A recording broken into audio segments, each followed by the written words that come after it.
Hey, you guys. I know, it's a picture. Oh my god, what a shocker. Just because, like, I don't know. I just don't feel like being in it. But this is a nice picture. Look how... Wouldn't you love to be there? Anyway, I wanted to make this video because...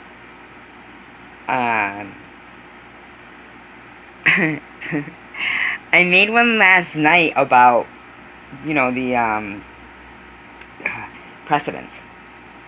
Qualified immunity. And, I didn't really finish it like I wanted to, so I want to now, at least a bit. Thing is this, is that while I'll be researching a subject, okay,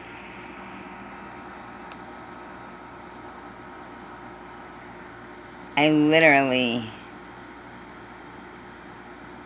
start reading about another subject that is, like, related, or spawned off it, or caused it, or was something that was affected by anything. And I don't, when I say, like, oh, I don't mean like, oh, I'll just click on the link and read about it that way, and, you know, this or that. I mean, then I gotta fact check, you know? I need at least 3 or 4 accounts, and, you know, whatever is the common denominator, I guess, like, whatever story is the most prevalent in, you know, what, however, sometimes it's more than 3 or 4. I do read fast, so I can't write as fast as I can, you know, take it in. So, wow. Let's go back to the precedents thing, okay?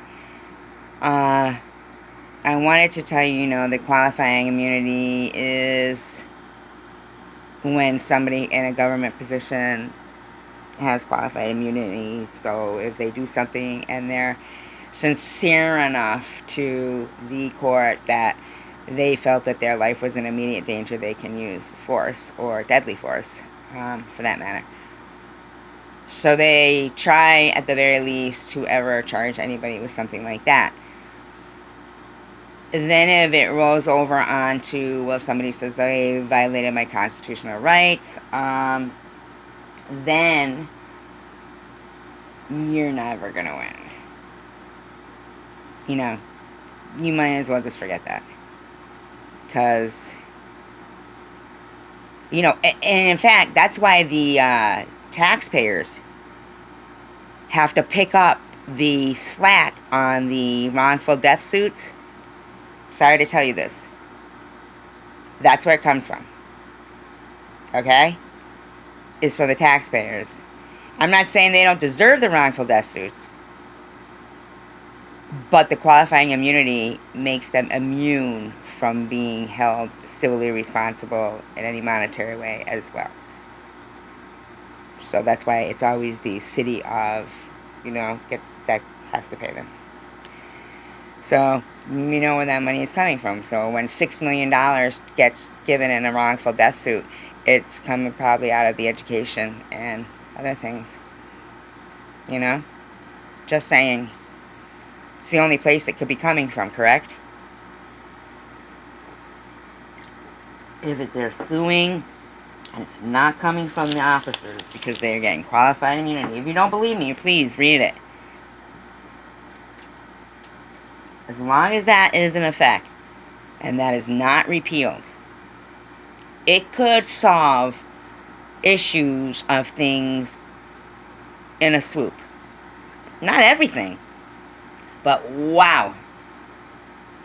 It would take all night to tell you. Now the thing is this, where they've got some people, I started to tell you this last night, it's the one subject lobbying thing on the you know, on the voting. They only allow, like, other groups to do one subject. Like, it's so crazy. I can't. I don't even think they allow a lot. Just like one other group of like an independent people. It's so weird. It's so nuts, man. Anyway, I wanted to get to precedents. This is why they won't ever prosecute one of those cases. Is back in 1798, I think it was. 98 or 4. 98 or 4. Could be. Oh my god, I have it written down somewhere, but I'm supposed to be an idiot. Oh well. Doesn't matter. Thing is this, because I just have so much research written down. This is crazy. Not crazy bad, crazy good. History's amazing. Let's say 1798. I'm pretty sure that's what it was. This slave ship, slave trader, okay, James DeWolf, and he was from Bristol, Rhode Island. There's actually still churches there that, now I don't want to get anybody incited though, but I feel like you might want to know, like, before anybody makes a barrage on Newport, that they do have the most, ironically, low-income housing in Rhode Island. Now,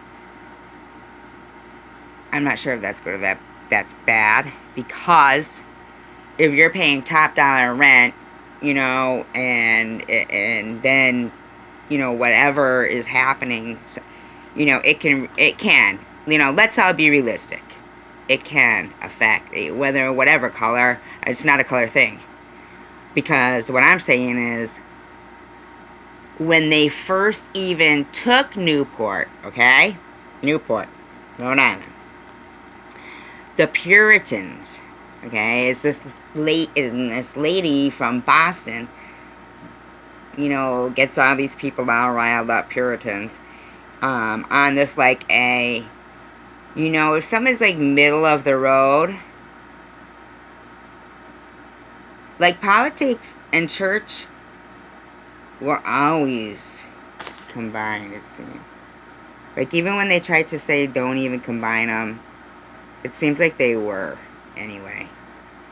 And, so she gets all these people, and she wants to be more radical Puritan, I guess. They get to Newport thinking that there's going to be, like, nobody, they don't even know it's Newport, actually. They just, are going through Rhode Island, right?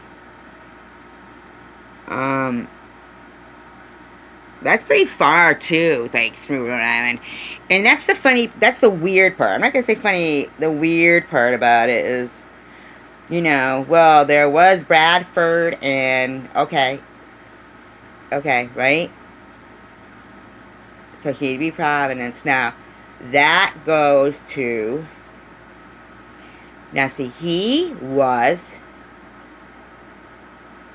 more like a liberal. They would call somebody a bleeding heart liberal.